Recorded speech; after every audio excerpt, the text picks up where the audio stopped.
Terus ini kan begini Pak Edi, asmane jenengan niku sinten sih? Terkenalnya Nyon Sewu. Nama saya Kubota itu apa hubungannya?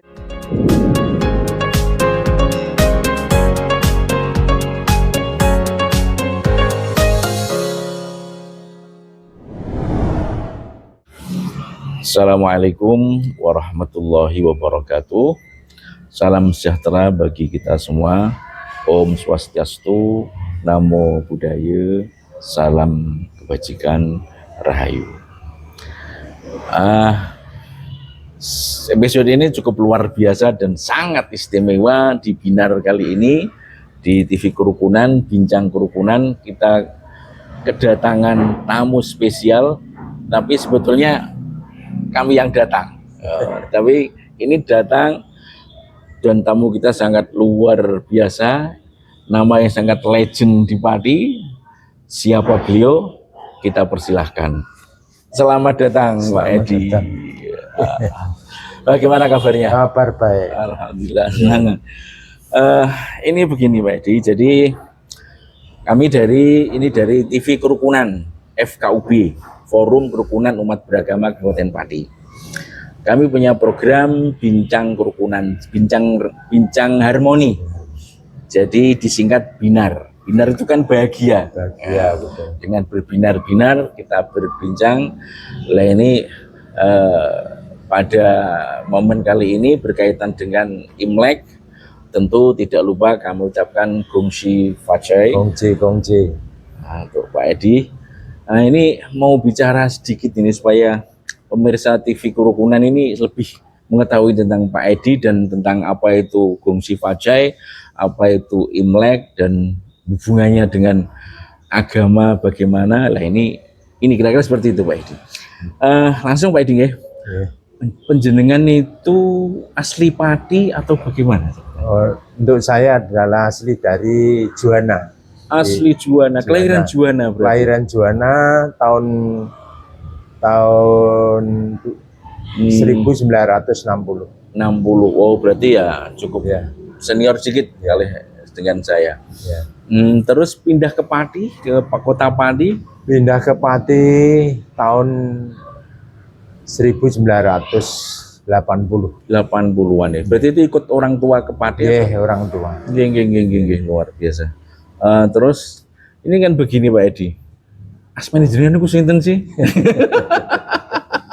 Terkenalnya Nyon Sewu. Nama saya Kubota itu apa hubungannya itu ceritanya? Edi Siswanto. Edi Siswanto ya. Tapi rekan-rekan kalau yang di Pati itu bilang Edi Kubota, karena Kubota itu saya kebetulan sebagai dealer mesin Kubota. Oh, terus punya toko di Pati. Punya toko di Pati. Ya bisa ngiklan sekalian ini Pak Edi ini. Yang di mana itu tempatnya? Yang di timur? Iya, di Jalan Pemuda 288B, Swalayan, Santosa gitu, Jaya Teknik. Siap. Jadi itulah mengapa di Pati ini yang Pak Edi Siswanto nggak ada yang tahu. Tapi kalau Edi Kubota, wah langsung Pak Edi itu. Juga nama Tionghoa saya. Oh iya. Ong Chuan Sui. Ong Chuan Sui. Berarti dari marga dari Ong. Dari Ong, Wang. Ya. Wang itu raja. Oh gitu. Kalau kita terjemahkan. Air mengalir. Hong Chuan Sui. Ya. Bukan Hong itu burung Hong itu bukan? Raja air mengalir. Oh gitu. Kan ada di Cina burung Hong. Ya. Jadi Ong atau Wang. Wang. Oh raja itu ya. Itu raja. Oh begitu. Jadi itu nama Tionghoa. Nama. Kan dulu kan zaman Orde Baru kan masih pakai. Masih pakai ya. Ya masih pakai tapi terus akhirnya hilang. Gitu nggih. Gitu.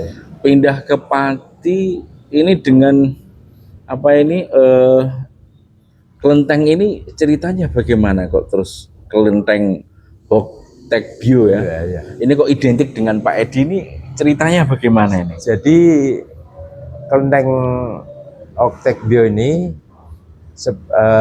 sebelum reformasi, Nggih. itu namanya Wihara Danagun. Wihara Danagun. Danagun. Ya, Jadi wihara ya. wihara.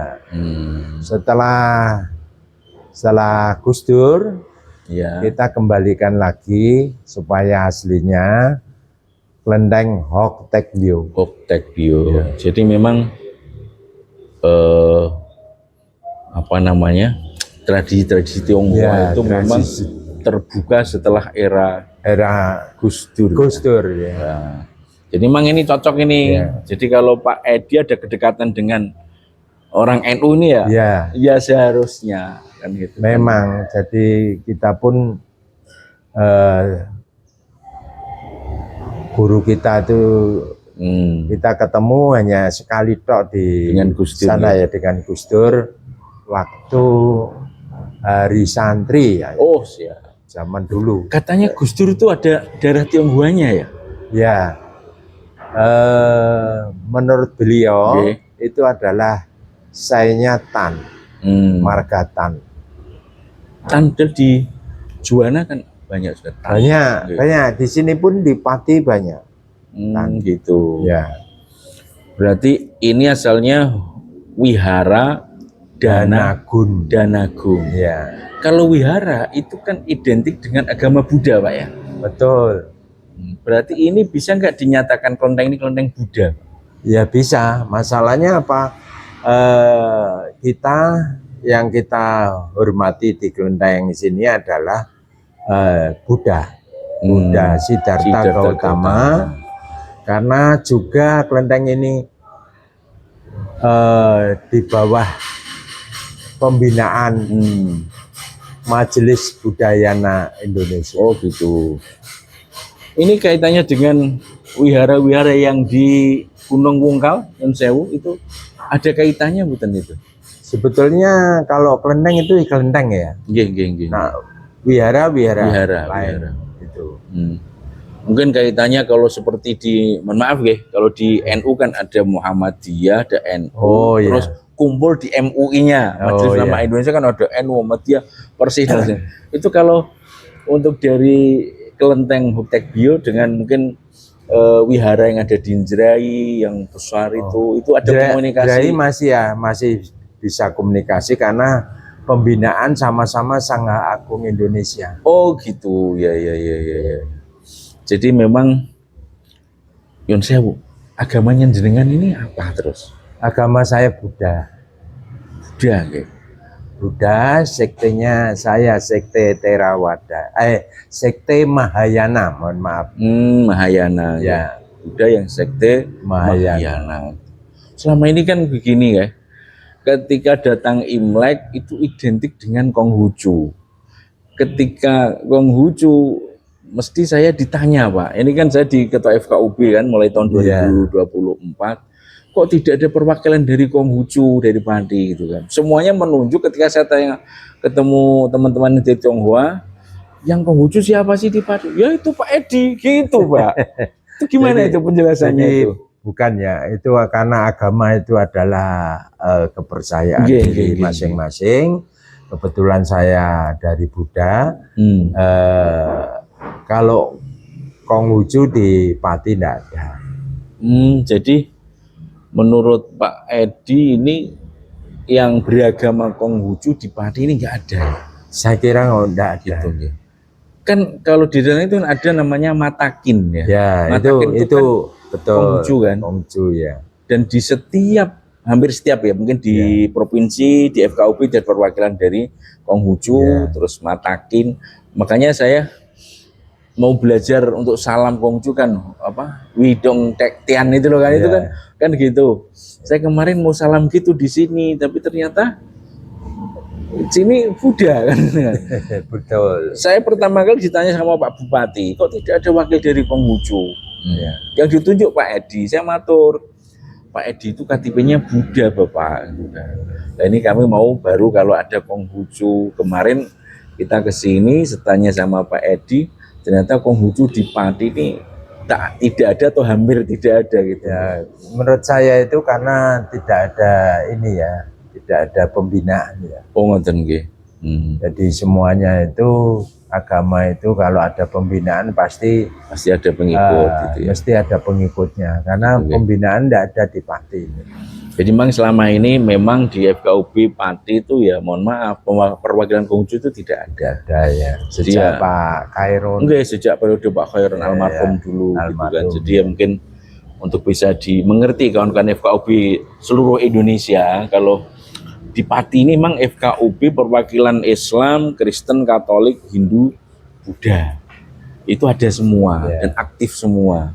Untuk yang Konghucu itu memang tidak ada, tapi untuk dari perwakilan Kelenteng itu memang kami tetap komunikasi dengan Pak Edi ya, begitu kan. betul. Tapi ini ada kopi, kita minum dulu Pak. Jadi kan nggak minum kopi ya Pak? Nggak minum gitu.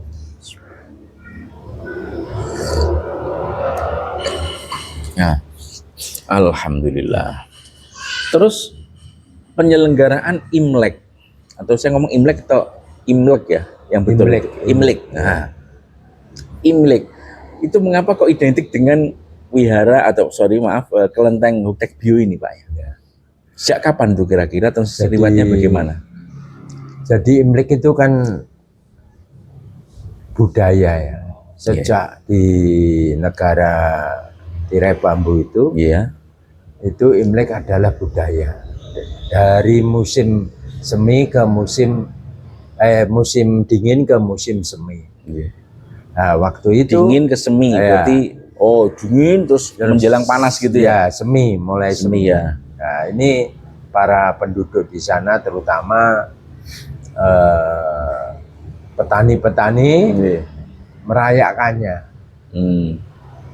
Jadi merayakannya kegembiraan musim semi kita berdoa menurut keyakinan masing-masing untuk menyebarkan benih padi. Jadi Imlek itu itu tidak ada kaitannya dengan satu agama tertentu. Tidak ada.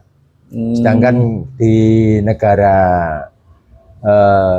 Tiongkok sana itu Islam juga mengikuti merayakan Imlek. Dia merayakan Imlek. Ini karena berarti kalau di Jawa itu ya sedekah bumi itu ya mungkin ya. Oh gitu. Sedekahi, betul. Sedekahi bumi ya. Ini memang sangat penting, kita kadang-kadang nggak ngerti. Imlek itu katanya itu perayaan agama Konghucu. Ya bukan. Nah di Pati nggak ada pengikut Konghucu. Kok Imleknya kok terkenal dan ada pasar Imlek yang luar biasa. Dan siapa tokoh di balik itu? Ini beliau. Iya Pak Kiai. Jadi kita pun dari masyarakat, tentunya saya sebagai ketua Kelenteng, bagaimana Kabupaten Pati ini UMKM-nya supaya betul. Terutama dikenal dan bisa berkembang, naik kelas. Iya. Itu tujuan saya gitu. Sejak awal yang saya kalau ada Imlek kita membuka pasar Imlek Pati Bumi Minatani, itu yang sudah terkenal di sampai ke luar pulau. Karena banyak kawan yang telepon gitu. Mohon maaf, kan saya punya santri-santri kan katanya di Imlek itu banyak daging babinya, itu gimana itu kan? Menurut penjelasan Pak Edi bukan kayaknya kan itu kan UMKM semuanya ada. Itu ya tergantung yang penyelenggara. Iya. Karena di Kelenteng Huktek Bio ini karena pembinaannya dari Majelis Budaya Indonesia, jadi tidak makan daging. Bahkan tidak makan daging ini saudara. Ini kalau keliru. Tapi kalau umat-umat ya masyarakat kita sediakan juga ada daging. Tapi di dalam Sogat di Bakti Sala ini tidak ada daging. Gitu. Jadi kemarin pas FKUB kesini kan kita masuk ke dalam, di situ banyak persembahan, itu buah-buah lokal malah. Iya, itu kan buah jeruk, Jeruk yang pamelo. pamelo Ya. ada tangkainya. Padahal ini kalau tahun Imlek tahun 2577 ya. Ini tahun apa ini? Tahun kuda. Tahun kuda. Ya. Kok di dalam kok nggak ada gambar kudanya itu? Itu kan hanya filosofi ya. Gitu. Kuda api ya ini. Kuda api. Ya, filosofinya bagaimana? Karena saya tidak ahli, jadi saya gitu. bisa. Oke. Terus tapi yang persembahan kok banyak jeruk pamelo dan ada tangkainya. Ya, itu adalah melambangkan kerukunannya. Jadi kerukunan. Bulat ini kerukunan. Betul. Dan biar bersemi. Jadi mesti ada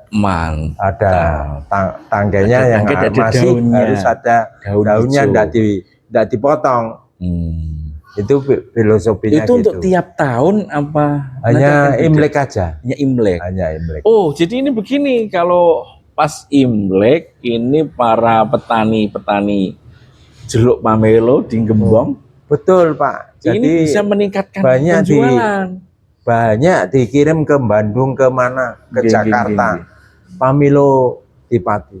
Dan kalau motong harus ada daunnya, tangkai dan ada daun hijaunya. Ya. Nah, mantap ini berarti lebih menyemangati para petani pamelo itu merawat dengan bagus supaya produknya nanti bisa dijadikan lambang kesejahteraan dan kesejahteraan dan berkembang gitu. Ya.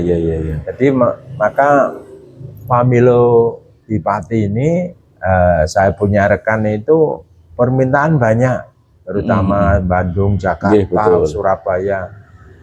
Mintanya yang ada tangkainya, ada daunnya, dan harganya lebih mahal. Iya. Itu. Dan penjenengan kan erat sekali dengan Gembong. Saya ingat, penjenengan punya hubungan khusus dengan almarhum Kiai Jailani. Ya. Ceritanya gimana itu? Oh iya. Iya, saya sampai almarhum pernah cerita ke saya. Jadi Mbah Jailani itu waktu itu kenal, terus mempunyai pondok. Waktu itu pondoknya sedikit lah. Iya. Hanya orang 9. Oh gitu. Ya. Tidur ya di sekolah, kelas. Sholat ya di situ. Nanti tafid, latihan ya, belajar tafid juga di situ. Nah, setelah itu saya bilang Mbah Jailani, Mbah, Pak bikin ke tempat untuk tidur supaya anak-anak biar sekolah tetap enak.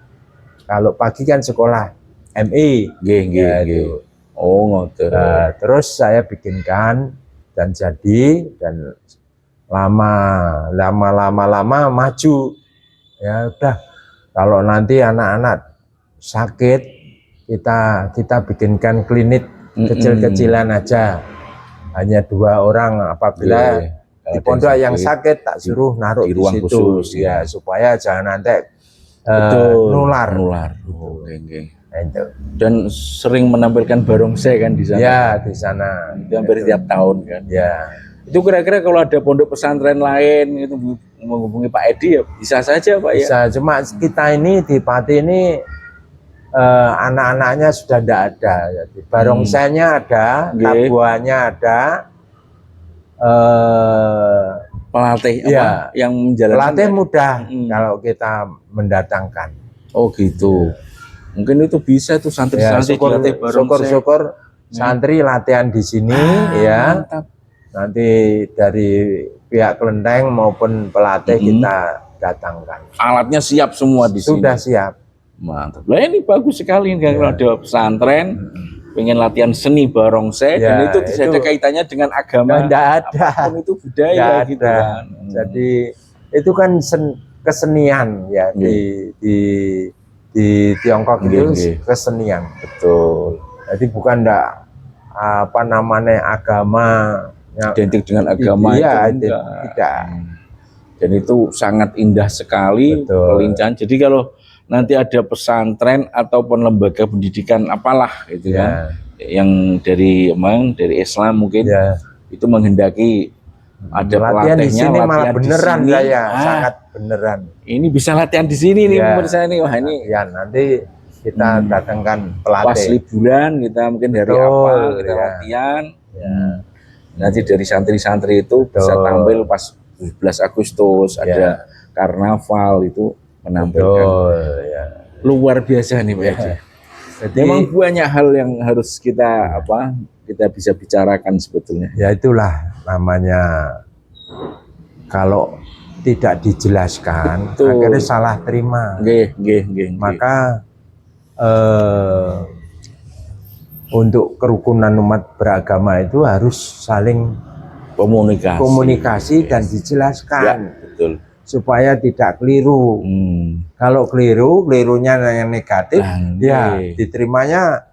Akhirnya ada anak betul. mau main pasar Imlek aja, jangan boleh kena babi padahal enggak. Makanya di sini enggak, dan tiap Imlek kita buka makan gratis gratis ribuan yang dan itu makan. Dipastikan halal pasti, karena yang masak juga Muslim, yang mengikuti relawan juga ada yang Muslim, yang nyembelih juga Mbah Mudin. Ya betul.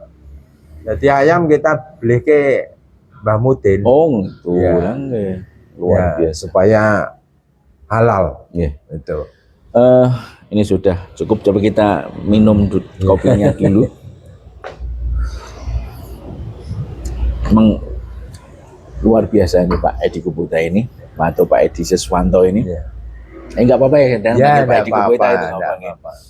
Nah, jadi untuk berikutnya saya ingin Pak Edi memberikan pesan Imlek, pesan damai dan kerukunan bagi semua warga negara Indonesia, khususnya di Kabupaten Pati lintas agama. Monggo Pak Edi. Oke.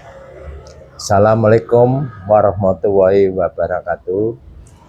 Salam kebajikan, salam bahagia. Tentunya saya bersama Pak Kiai di Kelenteng, Pak Sindat, berbincang-bincang di pagi hari ini. Tentunya saya mengucapkan selamat tahun baru Imlek 2577 di tahun 2026. Gongji Pace dan salam sehat semuanya. Jadi mari kita mengajak semua tokoh agama maupun umat lain, bagaimana kita bisa menjadi bulat jadi satu, menjadi Indonesia emas. Mari kita saling silaturahmi supaya tidak ada keganjilan kita berbicara pada umat sama umat. Saya kira itu. Oke, salam perpisahan. Salam. Wassalamualaikum warahmatullahi wabarakatuh. Santi-santium. Terima kasih nih Pak Edi, luar biasa perjumpaan kita dari FKUB. Kebetulan saya sebagai ketua umum PSMTI. Apa itu? Persatuan? Paguyuban Sosial Marga Tionghoa di Kabupaten Pati. Oh begitu. Terima kasih. Semoga ini tidak menjadi obrolan kita yang terakhir atau bincang harmoni yang terakhir. Kita akan datang lagi. Terima kasih. Mungkin kalau jelang Imlek dan matur nuwun. Terima kasih. Matur nuwun. Demikian berbincang kami dengan Pak Edi Kubota atau Pak Edi Siswanto. Semoga banyak hal yang telah bisa dikomunikasikan dan sebagai bentuk program dari FKUB Pati, yaitu kita menjalin komunikasi lintas agama, lintas tokoh agama, dan insya Allah itu akan berdampak yang bagus, dampak yang baik pada umat kita dan selalu mendukung kerukunan. Salam rukun, rukun. Terima kasih. Assalamualaikum warahmatullahi wabarakatuh. Om Santi Santi Santi Om.